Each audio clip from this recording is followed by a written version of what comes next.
అందరికీ నా నమస్కారాలండి. మీ ఆకలి తీరిందా?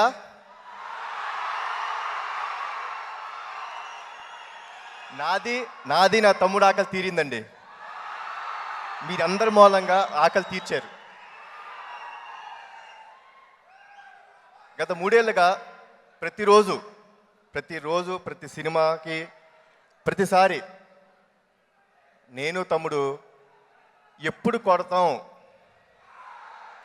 గోప గుయ్యమనేలాగా ఎప్పుడు కొడతాం, ప్రతిరోజు ప్రతిసారి అనుకునేవాళ్ళం. ఈసారి కుదిరింది. కొడితే ఎలా ఉంటుందో మీ అందరూ చూపించారు. ఇది మాకు మొన్న సక్సెస్లో తారక్ చెప్పాడు, మా నాన్నగారి షష్ఠిపూర్తికి మీరందరూ మాకిచ్చిన గిఫ్ట్ అది ఆయనకే చెందుద్ది ఆ గిఫ్ట్. సో మీ అందరికీ పేరు పేరున నందమూరి అభిమానులందరికీ మరొక్కసారి నమస్కారాలు పెడుతున్నాను.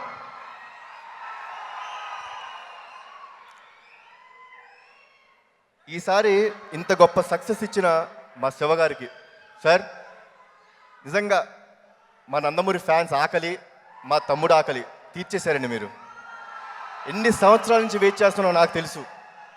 ప్రతి సినిమాకి ఇదే ఆశ. ఫ్యాన్స్ ఎప్పుడు ఆనందపడతారు. ఎన్నో సంవత్సరాల నుంచి వాళ్ళు వెయిట్ చేస్తున్నారు, ఎప్పుడు కొడతాడు. ఈసారి మీరు మాకు ఇచ్చారు, చాలా thanks. And Mythri movie makers ప్రొడ్యూసర్స్కి సార్ థ్యాంక్స్ అలాట్. చాలా మంచి సినిమా ఇచ్చారు మాకు.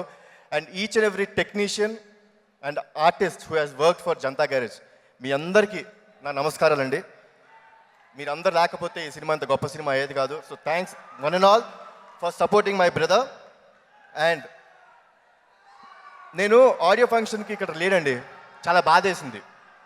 అదేంటి ఆడియో ఫంక్షన్ నేను లేను, తమ్ముడు ఒక్కడే ఉన్నాడేమో అనుకున్నాను. నేను లేకపోతే ఏముంది, మీరందరూ ఉన్నారుగా ఆ రోజు. నేను ఉన్నా లేకపోయినా నా తమ్ముడిని పువ్వుల్లో పెట్టుకొని చూస్తారు మీరు, అది నాకు తెలుసు. సో మీ అందరికీ once again thanks a lot. And నాన్న, పండగ చేసుకుందాం, పార్టీ చేసుకుందాం. థ్యాంక్స్.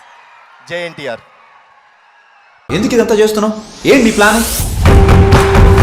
ఆ ఇంటి గురించి ఏం తెలుసుకోకుండా వచ్చారా? రూబీ అని అమ్మాయి ఉండేది, హీరోయిన్ అవ్వాలని ముంబై వచ్చింది. చేతిలో బంగారం పెట్టుకుని పిచ్చోడ్లో మాట్లాడుతాం. ఎవరు అసలు మేడం వీడు? నా మేనేజర్.